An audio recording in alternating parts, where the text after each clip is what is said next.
नमस्कार, फाइटर समाचार में आपका स्वागत है। पेश आज 16 जुलाई शाम 4 बजे राजस्थान की खास खबरें। भ्रष्टाचार निरोधक ब्यूरो ने राज्य में पुलिस कर्मियों के खिलाफ रिश्वतखोरी के 2 अलग-अलग मामले दर्ज किए हैं। चित्तौड़गढ़ में भोपाल सागर थाने के कांस्टेबल सुरेश बिश्नोई के खिलाफ दहेज प्रताड़ना के मामले में समझौता कराने और कार्रवाई नहीं करने की एवज में 10,000 रुपये रिश्वत मांगने का केस दर्ज किया गया। वही 12 जिले के मोटपुर थाना अधिकारी देवकरण और कांस्टेबल कुलदीप पर एक युवक को छोड़ने के बदले 50,000 रुपये की रिश्वत मांगने का आरोप है, जिसमें सत्यापन के दौरान 20,000 रुपये लेने की पुष्टि भी हुई है। दोनों ही मामलों में ट्रैप की कार्रवाई सफल नहीं हो सकी, लेकिन साक्ष्यों और शिकायत के आधार पर ब्यूरो ने भ्रष्टाचार निवारण अधिनियम के तहत प्रकरण दर्ज कर लिए हैं। ब्यूरो की इंटेलिजेंस यूनिट अब इन मामलों की गहन जांच कर रही है और भ्रष्टाचार के खिलाफ जागरूकता अभियान के तहत सख्त कार्रवाई का संदेश दिया जा रहा है।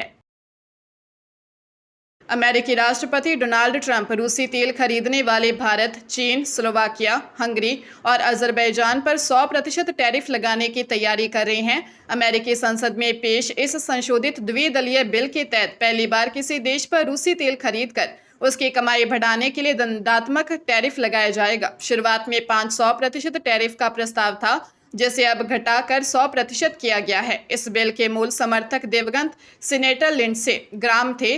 ट्रंप ने फ्रांस और जर्मनी समेत 15 यूरोपीय देशों को इससे बाहर रखा है। यदि यह 100% टैरिफ लागू होता है तो भारत को रूसी तेल से होने वाले 60,000 करोड़ की सालाना बचत के मुकाबले अमेरिका को होने वाले 6,05,000 करोड़ के निर्यात पर भारी चोट लगेगी। भारत पर वर्तमान 15% टैरिफ की समय सीमा 24 जुलाई को खत्म हो रही है और ट्रंप इस बिल के जरिए नई ट्रेड डील के लिए दबाव बना रहे हैं। सवाईमाधोपुर के लिवाली गांव में स्थित राजकीय उच्च माध्यमिक विद्यालय में एक शिक्षिका के 1,000 रुपये गुम होने पर 9वीं और 11वीं कक्षा की छात्राओं के कपड़े उतरवाकर अमानवीय तरीके से तलाशी लेने का गंभीर मामला सामने आया है। घटना से आक्रोशित ग्रामीणों और अभिभावकों ने स्कूल के मुख्य द्वार पर ताला लगाकर करीब 5 घंटे तक जमकर प्रदर्शन किया। मामले की गंभीरता को देखते हुए मुख्य ब्लॉक शिक्षा अधिकारी प्रतिभा मीणा ने आरोपी शिक्षिका सरस्वती मीणा को तुरंत प्रभाव से निलंबित कर उनका मुख्यालय धौलपुर के राजाखेड़ा तय किया है। साथ ही प्लेसमेंट एजेंसी के माध्यम से कार्यरत अन्य शिक्षिका वंदना शर्मा को भी कार्यमुक्त कर दिया है। शिक्षा विभाग ने इस पूरे प्रकरण में विद्यालय के प्रधानाचार्य सहित अन्य स्टाफ की भूमिका की गहन जांच और दोषियों पर सख्त कार्रवाई का आश्वासन दिया है। भारत और इंग्लैंड के बीच 3 मैचों की वनडे सीरीज का दूसरा मुकाबला आज कार्डिफ के सोफिया गार्डन्स मैदान पर भारतीय समय अनुसार शाम 5:30 बजे से खेला जाएगा। दर्शक इस मुकाबले का सीधा प्रसारण सोनी स्पोर्ट्स नेटवर्क और जियो हॉटस्टार पर देख सकेंगे।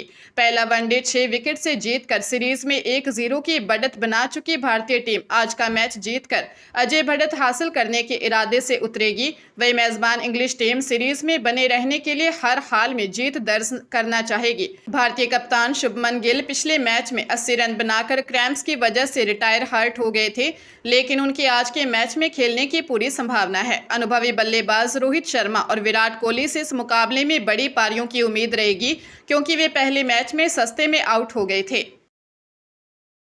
पानीपत अतिरिक्त जिला एवं सत्र न्यायाधीश संदीप सिंह की कोर्ट ने 4.5 साल पुराने चर्चित हत्याकांड में फैसला सुनाते हुए मुख्य दोषी पत्नी सोनू सहित 4 आरोपियों को उम्र कैद की सजा सुनाई है। मामला 16 जनवरी 2022 का है, जब खुद को शिकायतकर्ता बताकर थाने पहुंची पत्नी सोनू ने पति अशोक की हत्या का आरोप दीपक नामक युवक पर मढ़ा था।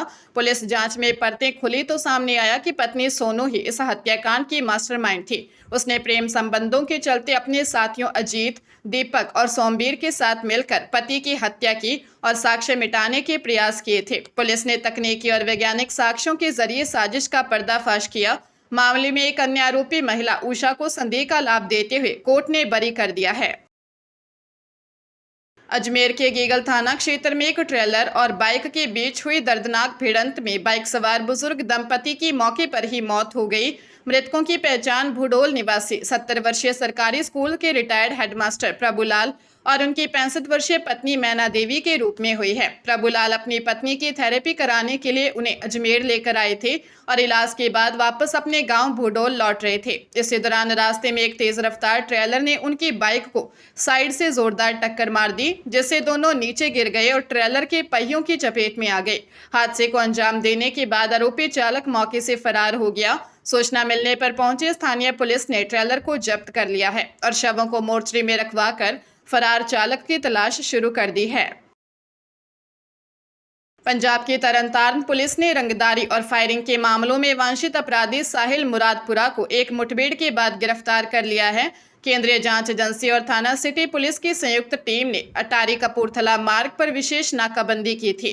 सूचना के आधार पर जब पुलिस ने बाइक सवार साहिल को रुकने का इशारा किया तो उसने पुलिस दल पर फायरिंग शुरू कर दी। जवाबी कार्रवाई में पुलिस की गोली साहिल की टांग में लगी, जिससे वह घायल हो गया। मौके से एक अवैध पिस्तौल और बाइक बरामद की है। साहिल जंडियाला रोड स्थित पन्नू पेंट स्टोर पर फायरिंग की घटनाओं में मुख्य आरोपी था। एसएसपी सुरेंद्र लांबा के अनुसार इलाके में दहशत फैलाने के उद्देश्य से की गई इन वारदातों में शामिल अन्य सहयोगियों को पहले ही पकड़ा जा चुका है और घायल साहिल का अस्पताल में इलाज चल रहा है। राजस्थान के उच्च शिक्षण संस्थानों में अब शास्त्रीय मराठी भाषा के अध्ययन के लिए विशेष केंद्र स्थापित किए जाएंगे। महाराष्ट्र सरकार के अभ्यावेदन पर राज्यपाल के निर्देशानुसार लोक भवन ने प्रदेश के सभी विश्वविद्यालयों को पत्र भेजकर इसके आदेश दिए हैं। इसी कड़ी में जगतगुरु रामानंदाचार्य राजस्थान संस्कृत विश्वविद्यालय के एकेडमिक काउंसिल ने मराठी के साथ साथ राजस्थानी भाषा के लिए भी अध्ययन केंद्र खोलने का प्रस्ताव पारित किया है। हालांकि राज्य के अधिकांश विश्वविद्यालयों में अपनी क्षेत्रीय राजस्थानी भाषा के लिए अलग विभाग या केंद्र नहीं है और वर्तमान में केवल 4 मुख्य विश्वविद्यालयों में ही राजस्थानी का अलग विभाग संचालित हो रहा है।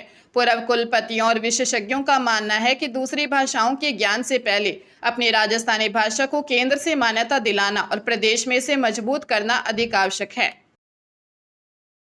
झुंझुनू के गुड़ागौड़जी थाना क्षेत्र में एक तेज रफ्तार स्विफ्ट कार ने स्कूटी सवार 2 युवकों को भीषण टक्कर मार दी। इस जबरदस्त भिड़ंत के कारण स्कूटी सवार दोनों युवक उछलकर काफी दूर सड़क पर जा गिरे और उनकी मौके पर ही मौत हो गई। मृतकों की पहचान किशोरपुरा हाल गुड़ागौड़जी निवासी 35 वर्षीय संत कुमार सैनी और इस्लामपुर निवासी 41 वर्षीय जावेद के रूप में हुई है। टक्कर इतनी भयानक थी कि स्कूटी कार के अगले हिस्से में ही फंस गई, लेकिन बेकाबू कार का चालक वाहन रोकने की बजाय उसे करीब 2 किलोमीटर तक घसीटता रहा। बाद में दुड़िया गांव के पास कार का टायर फटने पर आरोपी चालक वाहन को वहीं छोड़कर फरार हो गया। पुलिस ने दुर्घटनाग्रस्त कार को जब्त कर लिया है और फरार चालक की तलाश शुरू कर दी है। नेशनल टेस्टिंग एजेंसी द्वारा आयोजित नीट यूजी 2026 के फीस रिफंड प्रक्रिया में एक बड़ी लापरवाही सामने आई। परीक्षा में शामिल हुए 20 लाख विद्यार्थियों में से 8,54,000 छात्रों ने 14 जुलाई की समय सीमा बीतने के बाद भी बैंक अकाउंट डिटेल्स अपडेट नहीं की हैं। इस कारण इन छात्रों का रिफंड अटक गया है। रिपोर्ट के अनुसार शिक्षा विशेषज्ञों ने इतनी बड़ी संख्या में छात्रों द्वारा बैंक विवरण न देने पर सवाल उठाए हैं और आशंका जताई है कि ये खाते फर्जी हो सकते हैं या इनके पीछे कोई संगठित गिरोह हो सकता है। राहत की बात यह है कि एजेंसी ने छात्र हित में बैंक डिटेल्स अपडेट करने की अंतिम तारीख 31 जुलाई तक बढ़ा दी है। दूसरी ओर एजेंसी ने 11,40,000 विद्यार्थियों के लिए 161 करोड़ रुपए की रिफंड प्रक्रिया शुरू कर दी है।